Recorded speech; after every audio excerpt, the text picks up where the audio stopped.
Saudações, vigia das pessoas. Estamos vendo a série Classe VIP. Essa série tem por objetivo estudar a Bíblia diariamente, mas hoje eu quero fazer um ritual que fez parte da minha infância. Sabe o que é isso? Cana. Cana de açúcar. A gente que mora aqui no interior, a faca tá cega, não liga não, tá? A gente que mora no interior tá acostumado com essa cena. Quando eu era criança pequena lá no Paraná, chegava no final da tarde, a mãe mandava os moleques maiores levar os moleques menores pro canavial. Era o lanche da tarde. Então hoje eu lembro daquela época com algum saudosismo. A situação não era fácil. Muitas vezes a gente ia ao canavial porque não tinha comida em casa. Você acredita nisso? É triste, mas é a dura realidade de muitas famílias brasileiras. Essa realidade é bem mais antiga do que a gente pensa. Agora a petralhada está aí acabando com o Brasil desde o ano 2002, mas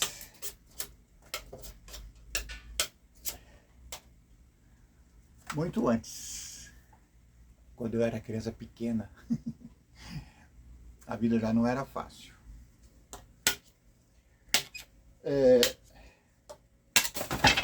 Por que eu estou fazendo esse vídeo? Eu vi esses dias um youtuber contando que... Youtuber não. Eu acho que é youtuber sim. Contando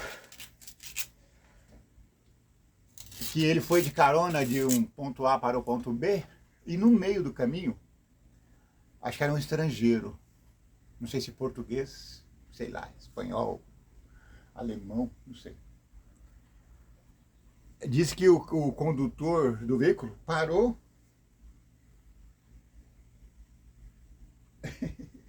o condutor do veículo, peguei? Peguei. Parou na beira da estrada, era um canavial, ele grudou uma cana. Você conhece? Você já chupou cana? Ou como assim chupa cana? Não sei o que é isso. Aí ele pegou, cortou a cana.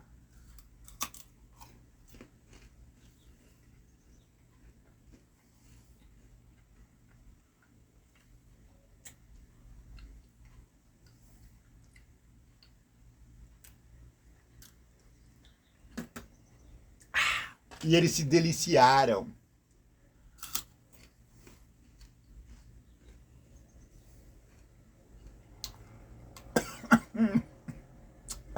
Desculpa, cana doce.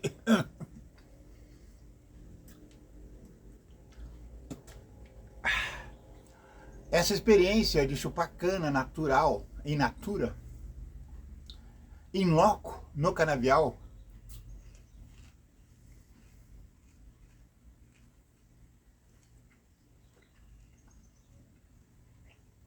é uma cena ímpar.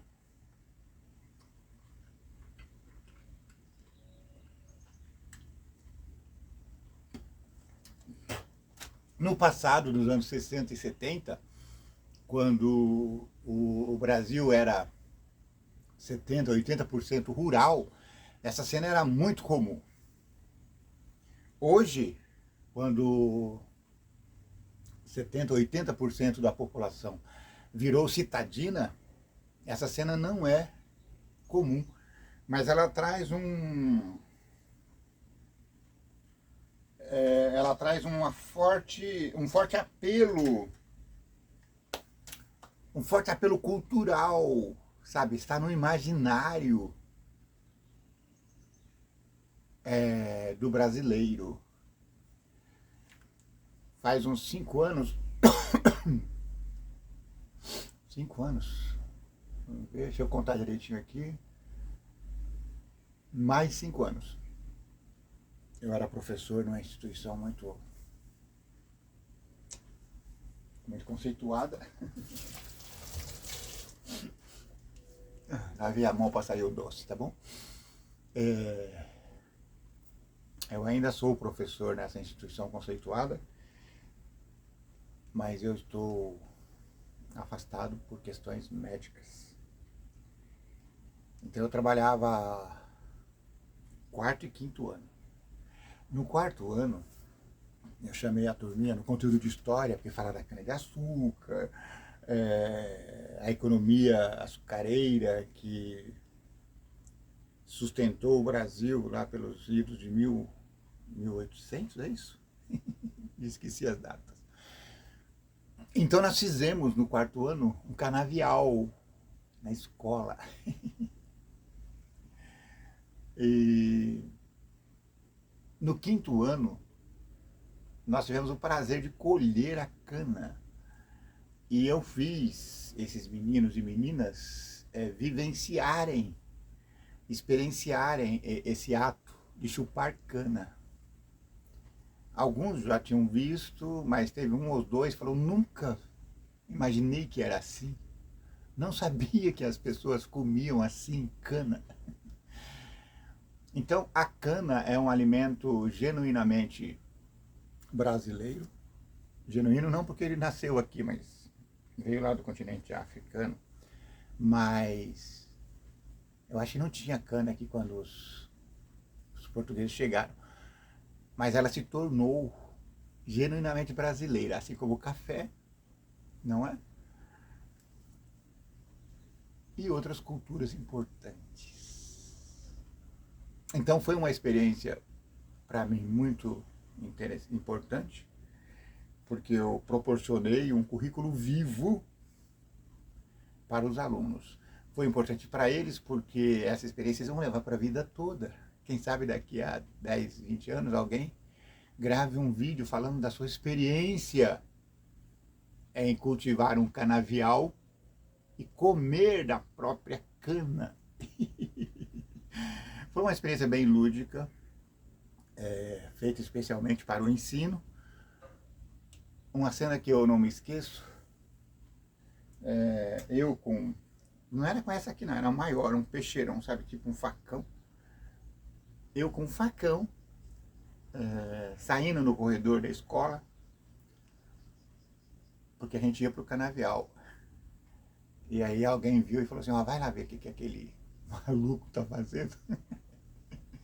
Aí a coordenadora correu lá e ela viu, quando ela chegou lá, ela viu que eu estava dando a melhor aula de história que ela já tinha visto. Porque além de plantar a cana, as crianças colheram a cana e chuparam a cana. Entende? Isso ela até escreveu lá no relatório, isso é magnífico, porque a partir de ações simples, a gente pode fazer a diferença na vida do outro ser humano. É por isso que eu gosto de inovar. Muito obrigado porque você esteve aqui. Eu ia fazer isso aqui como introdução à lição. Bom, não. Vou fazer ainda. Eu ia cortar para fazer outro, mas não. Tá tão bonitinho, né? Então, peraí. Eu vou pegar a lição e volto, tá bom? Um minutinho. É pá.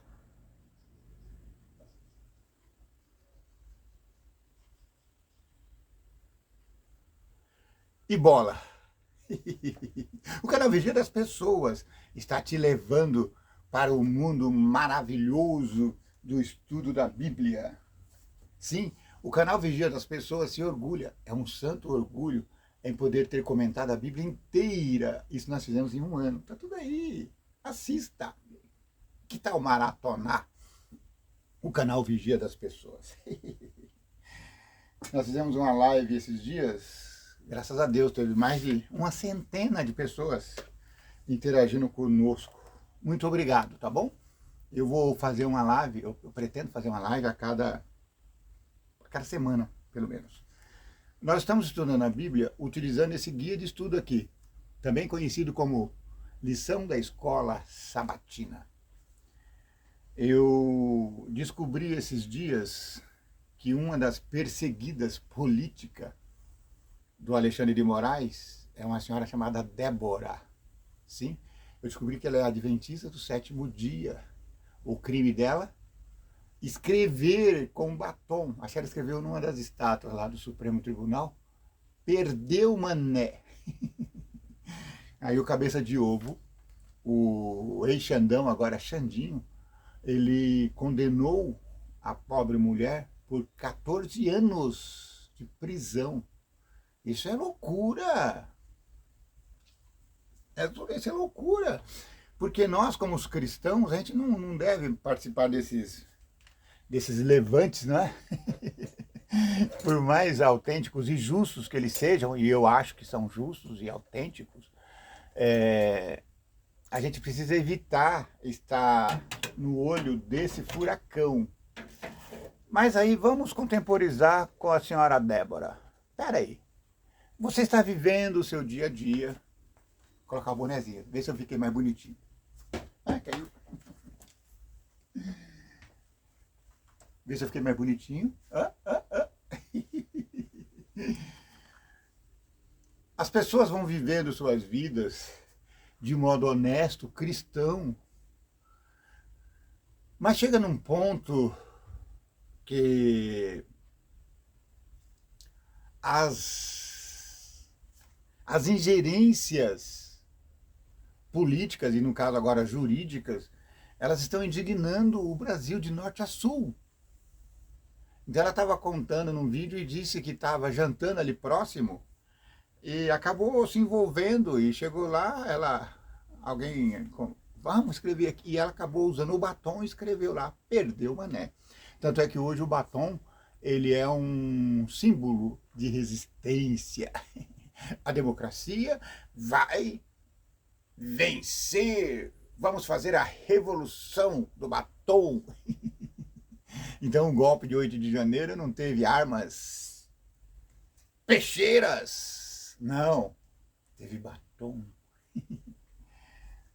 Você vê, essas cenas sendo mostradas lá no exterior, elas parecem ridículas.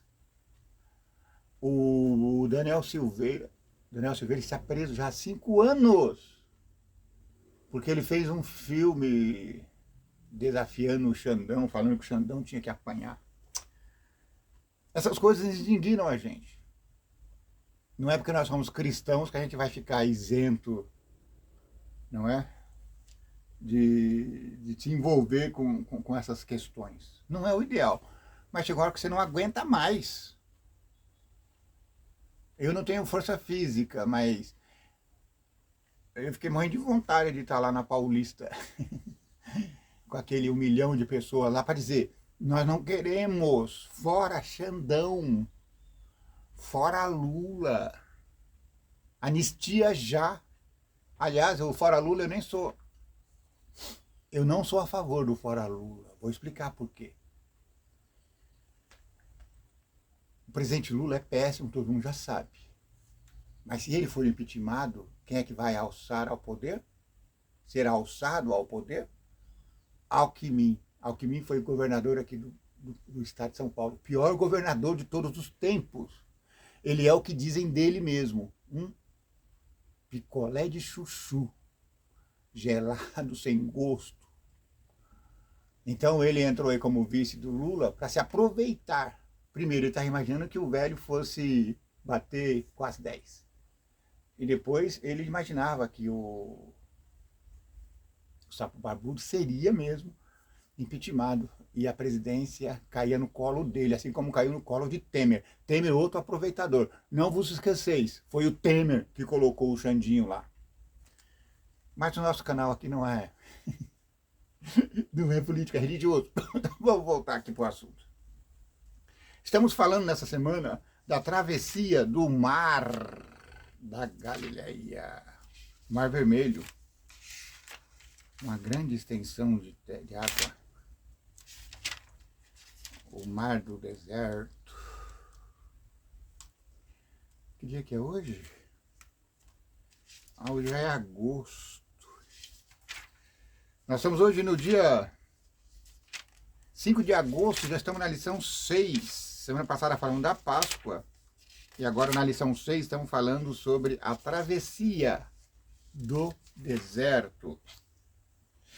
Moisés, porém, respondeu ao povo dizendo: não tenha medo, fiquem firmes e vejam o livramento que o Senhor lhes fará no dia de hoje. Isso é o que essas pessoas que estão sendo perseguidas têm que imaginar. Não tenham medo daquele que mata seu corpo, que prende seu corpo, mas não pode prender a sua alma. A liberdade é um bem que ninguém te toma. Ele pode te colocar na cadeia, pode te torturar, mas ele não vai poder impedir você de pensar o que você pensa, de dizer o que você diz. Porque vocês nunca verão mais esses egípcios que hoje vocês estão vendo. E os egípcios naquela época era o maior problema dos israelitas. A Babilônia também se tornou um dos maiores problemas. Hoje, quando você fala Babilônia e Egito, você está falando nas coisas do mundo de hoje, que agridem, que afrontam contra a palavra de Deus sagrada, a Bíblia. Então, os deuses modernos, os ídolos modernos, eles estão assolando a fé na palavra de Deus. Mas o recado do Senhor é: não temam isso. O Egito, Babilônia, Roma cairá e vocês serão livres. O Senhor lutará por vocês. Fiquem calmos. O Senhor lutará por nós. A gente parece tão impotente diante de tudo isso, não é? Eu, por exemplo, tenho medo de falar essas coisas que eu estou falando aqui. Deus me livre de ficar na frente do Xandinho. E se acontecesse um dia, Deus me livre, Deus me livre. Mas se acontecer, eu vou fechar a boca e falar: ó, tudo que eu falei, já falei, não quero advogado, faça o que você quiser e pronto. Entende? Quer torturar, quer matar, quer prender, já faça logo. Eu não vou ficar arrazoando com os circuncisos, não. Terça-feira, atravessando o Mar Vermelho.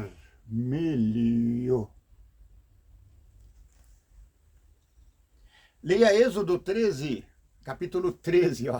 Êxodo 13. Eita. O 13 é a perdição do Egito.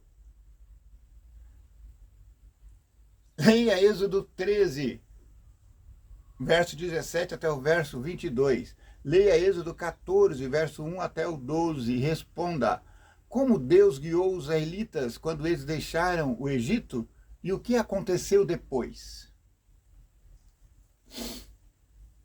Deus os levou até a beira do mar. Faraó se arrependeu de tê-los libertado e correu atrás deles.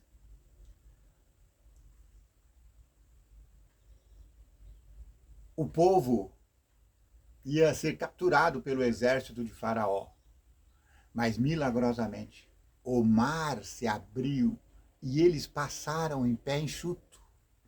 E quando eles estavam na outra borda, o mar se fechou, tragando Faraó e seu exército que perseguia o povo de Deus. Seguindo as instruções de Deus a Moisés, os israelitas deixaram o Egito como um exército bem organizado. Os termos hebraicos Tizabá e Macané testificam essa descrição. A primeira palavra significa exército ou hoste. A segunda palavra significa acampamento ou divisão. Veja Êxodo 6, verso 26, Êxodo 7, verso 4, Êxodo 12, verso 17, verso 41, verso 51. Êxodo 14, verso 19 e verso 20. Compara com Êxodo, capítulo 13, verso 18. Eles foram divididos em unidades. e marchavam como um exército. Posteriormente, Balaão viu das colinas de Moabe que Israel estava acampado, tribo por tribo, Números 24, 2. Eles saíram organizados, não foi bagunçado, não. Existe hoje um departamento da Igreja Adventista chamado Desbravadores. Eles acampam. O último que eu fui tinha quase 30 mil acampantes. Quase 30 mil acampantes. Uma viatura da polícia lá na entrada do acampamento. Dizem as boas línguas que a grande rede de mercado de Barretos foi lá e comprou, quando soube do acampamento, comprou um caminhão de cerveja e colocou lá, mas achou estranho porque as pessoas não iam consumir. E aí falaram, os adventistas não tomam cerveja, eles só bebem água. O acampamento, gente, é muito limpo, organizado, todo mundo dividido por clubes, sabe? Por unidades, sabe? Tudo muito organizado. Deus, quando tirou o povo do Egito, tirou de modo organizado. Ele ensinou o povo a se organizar, como que ele queria. Ó, esse exército, essa turma vai na frente, essa turma, essa tribo vai aqui, essa vai ali, entende? Tudo muito organizado. E no meio, ele fez o tabernáculo, que era a presença de Deus com eles. Deus queria morar com o povo. Quando Israel saiu do Egito, Moisés levou consigo também. Quem é que foi acampar no deserto com Moisés? Aperta o pause e responda. Sim! José! Moisés levou também os ossos de José, Êxodo 13, verso 19. Esse detalhe revela o cumprimento da fé que José teve nas promessas de Deus. José jamais perdeu de vista a terra prometida. Mesmo vivendo no esplendor do Egito, ele pediu que seus ossos fossem levados para Canaã. Gênesis 50, 24 e 25. Olha que gostoso, não é? Se você tem um parente morto, não se desespere, meu filho. Os ossos do seu querido estão guardados. E quando subirmos a Canaã, a gente não subirá antes deles. O apóstolo Paulo fala, de modo nenhum nós precederemos aqueles que morreram, porque eles subirão primeiro. Como é que é?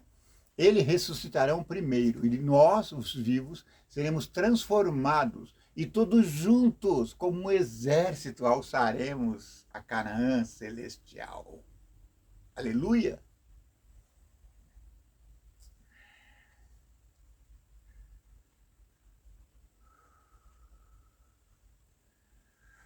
José cria que Deus visitaria Israel no Egito e os levaria para a terra prometida, como havia jurado, Hebreus 11, 22. Na chegada a Canaã, seus ossos foram sepultados em Siquém, Josué 24, 32.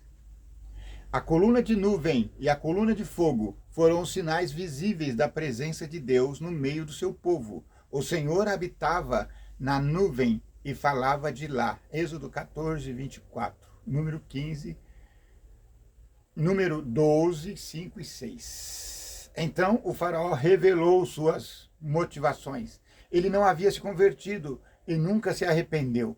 Seu pedido da bênção divina foi uma farsa, talvez um engano em seu coração. Ele então reuniu seu exército e foi atrás dos seus escravos fugitivos. Ele estava cego pelo pecado, pelo orgulho.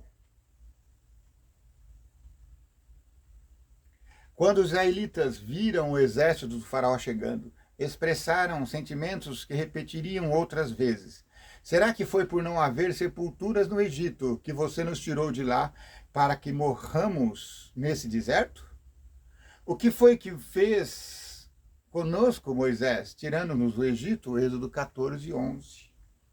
Mesmo tendo visto aquelas demonstrações do poder de Deus, que incluíam livrar seus próprios filhos primogênitos, o povo ainda demonstrava uma surpreendente falta de fé. Estamos vivendo em tempos de falta de fé. Meu irmãozinho, volte-se para Deus. Creia que Deus te trará livramento. Não importa se o mar está à sua frente, se o exército do inimigo está à sua retaguarda. Confie em Deus e Ele te livrará. Pense na última vez que você enfrentou uma situação terrível. Qual foi sua primeira reação? Fé em Deus ou falta de fé em Deus? Que lições daquela situação poderão ajudá-lo na próxima vez que passar por uma situação parecida? E isso vai acontecer. Imagine essa moça, a senhora, a dona Débora, sendo acusada de... Como é que fala? Qual foi a acusação? Golpe militar. A mulher fez um golpe militar com um batom.